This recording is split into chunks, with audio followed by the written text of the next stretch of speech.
Carolina. Mr. Meadows for 5 minutes.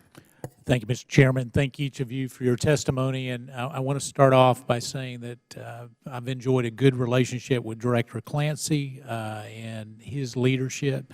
I wear a law enforcement pin almost every day that I'm here or in the district. It is my heart and my passion. I'm frustrated a little bit because of what I hear today. Mr. Doherty, just to be frank, you refer to your agents as a population. They're not a population, they're people. They're families. And I've had the pleasure of being able to work alongside them in North Carolina, where we got to see a lot of the people that have been away from their families for a very long time, not just with the Secret Service, but with the Department of Homeland Security as well. And so when we look at the strains, I'm all about making sure that they get compensated properly and that we don't have this systemic problem. But here's my concern, Mr. Dowdy. I continue to hear from agents who say that the systemic problem within the service is not about the systems, it's not about the computer systems, it's about the 8th floor. It's about the management and the fact that what we do is we continue to force people to relocate in the middle of their term at 14 or 15 years with the service. We continue to upend them. And when are we going to fix that problem? Because you talk about bad morale. You move somebody from California to Washington, D.C. because it's the way that you do business. It is time, and your counselor there behind you knows that this is not our first rodeo together. It is critical that we handle this problem because you're going to continue to have retention problems until you fix the overall feeling within the service that the people just a few blocks from here care about them and their families. So what's your plan for that?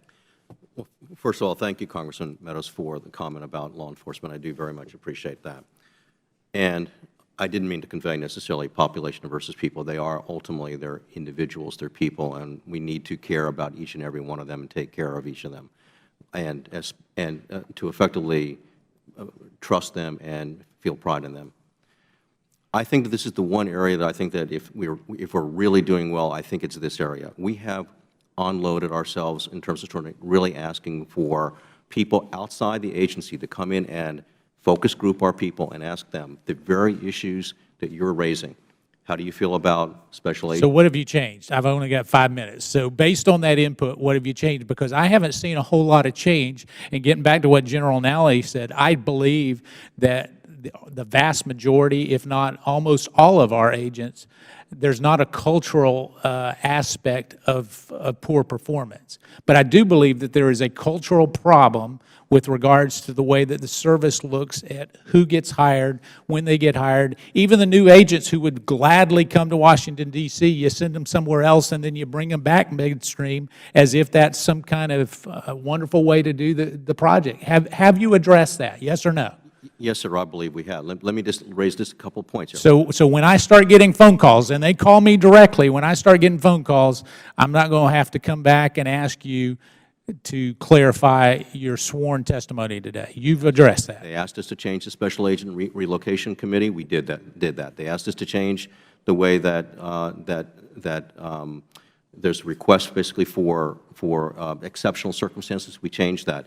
They asked us for a new special agent promotion process. We changed that. They asked us for a new special agent career progress or career. So why do you have the retention problem then? I think basically there's. Because it isn't money. I think I can tell you, money is a motivator for 6 weeks. Now, getting them properly paid and overtime, that is an issue. But the other issue that's systemically within the service has nothing to do with the amount of money. It has to do with the culture that is there. And I've heard from too many agents to know that that's not the case.